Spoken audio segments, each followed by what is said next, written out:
Welcome back to our basic text reading. We are in Chapter 5. It's not as long as Chapter 4. Chapter 6 is up next. That is our traditions. I won't be splitting those up like the steps. Let's get started. Chapter 5. What can I do? Begin your own program by taking Step 1 from the previous chapter, how it works.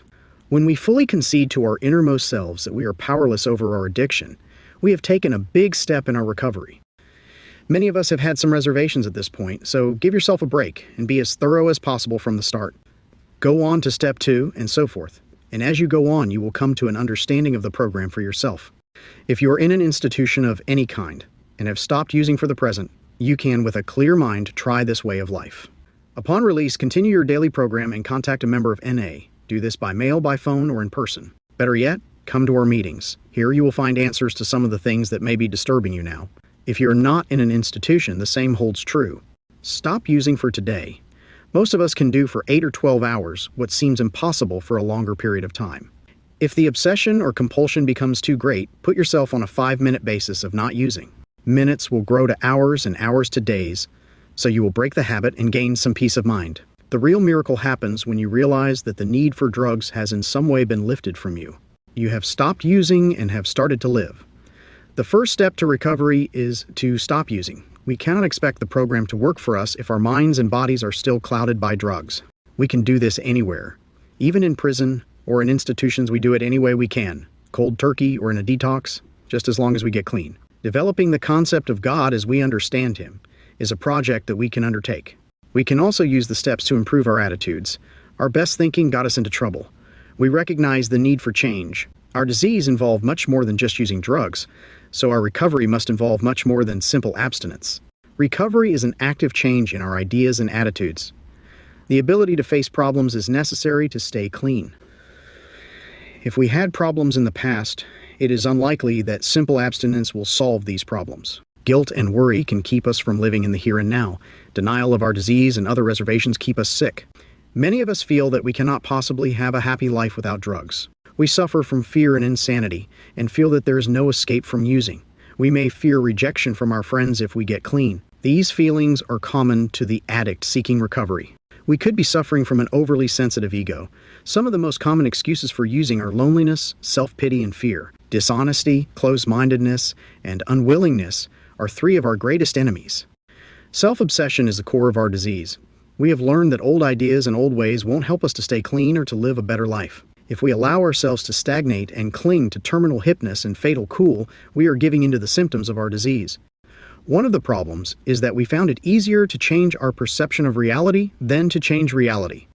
We must give up this old concept and face the fact that reality and life go on, whether we choose to accept them or not. We can only change the way we react and the way we see ourselves. This is necessary for us to accept that change is gradual and recovery is an ongoing process. A meeting a day for at least the first 90 days of recovery is a good idea. There is a special feeling for addicts when they discover that there are other people who share their difficulties, past and present. At first, we can do little more than attend meetings.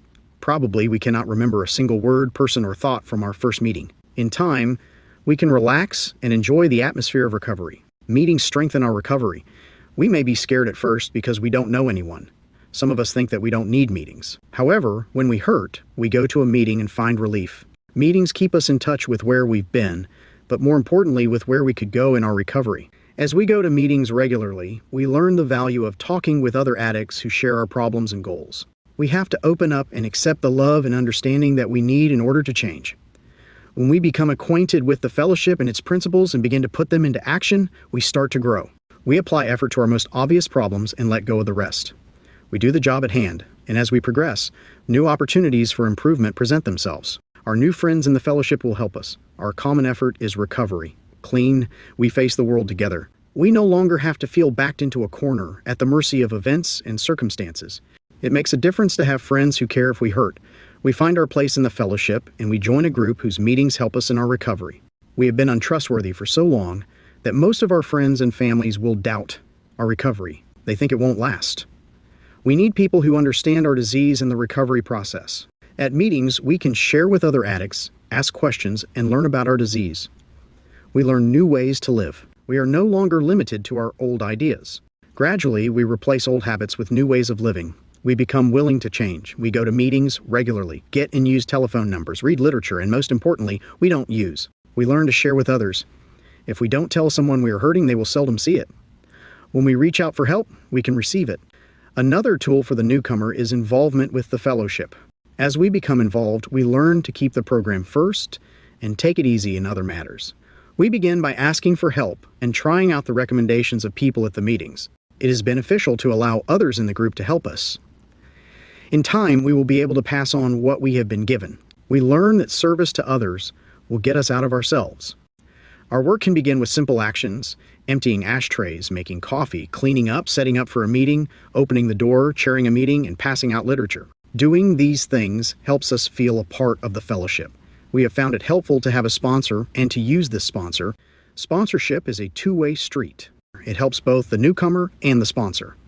The sponsor's clean time and experience may well depend on the availability of sponsors in a locality. Sponsorship for newcomers is also the responsibility of the group. It is implied and informal in its approach, but it is the heart of the NA way of recovery from addiction, one addict helping another. One of the most profound changes in our lives is in the realm of personal relationships. Our earliest involvements with others often begin with our sponsor. As newcomers, we find it easier if we have someone whose judgment we trust and in whom we can confide. We find that trusting others with more experience is a strength rather than a weakness. Our experience reveals that working the steps is our best guarantee against relapse. Our sponsors and friends can advise us on how to work the steps. We can talk over what the steps mean. They can help us to prepare for the spiritual experience of living the steps. Asking God as we understand Him for help improves our understanding of the steps. When we are prepared, we must try out our newly found way of life. We learn that the program won't work when we try to adapt it to our life. We must learn to adapt our life to the program. Today, we seek solutions, not problems. We try what we have learned on an experimental basis. We keep what we need and leave the rest. We find that by working the steps, communicating with our higher power, talking to our sponsors, and sharing with newcomers, we are able to grow spiritually. The 12 steps are used as a program of recovery. We learn that we can go to our higher power for help in solving problems. When we find ourselves sharing difficulties that used to have us on the run, we experience good feelings that give us the strength to begin seeking God's will for us. We believe that our higher power will take care of us. If we honestly try to do God's will to the best of our ability, we can handle anything that happens. Seeking our higher power's will is a spiritual principle found in the steps. Working the steps and practicing the principles simplifies our lives and changes our old attitudes. When we admit that our lives have become unmanageable, we don't have to argue our point of view. We have to accept ourselves as we are. We no longer have to be right all the time. When we give ourselves this freedom, we can allow others to be wrong. Freedom to change seems to come after acceptance of ourselves. Sharing with fellow addicts is a basic tool in our program. This help can only come from another addict. It is this help that says, I have had something like that happen to me and I did this. For anyone who wants our way of life, we share experience, strength, and hope instead of preaching and judging. If sharing the experience of our pain helps just one person, it was worth the suffering. We strengthen our own recovery when we share it with others who ask for help. If we keep what we have to share, we lose it. Words mean nothing until we put them into action. We recognize our spiritual growth when we are able to reach out and help others. We help others when we participate in service work and try to carry the message of recovery to the addict who still suffers. We learn that we keep what we have only by giving it away. Also, our experience shows that many personal problems are resolved when we get out of ourselves and offer to help those in need. We recognize that one addict can best understand and help another addict. No matter how much we give, there is always another addict seeking help. We cannot afford to lose sight of the importance of sponsorship and of taking a special interest in a confused addict who wants to stop using. Experience shows clearly that those who get the most out of the Narcotics Anonymous program are those to whom sponsorship is important. Sponsorship responsibilities are welcomed by us and accepted as opportunities to enrich our personal NA experience. Working with others is only the beginning of service work. NA service allows us to spend much of our time directly helping suffering addicts, as well as ensuring that Narcotics Anonymous itself survives. This way, we keep what we have by giving it away. On to our traditions in Chapter 6. I'll have a link that should appear to view Chapter 6 once it's completed.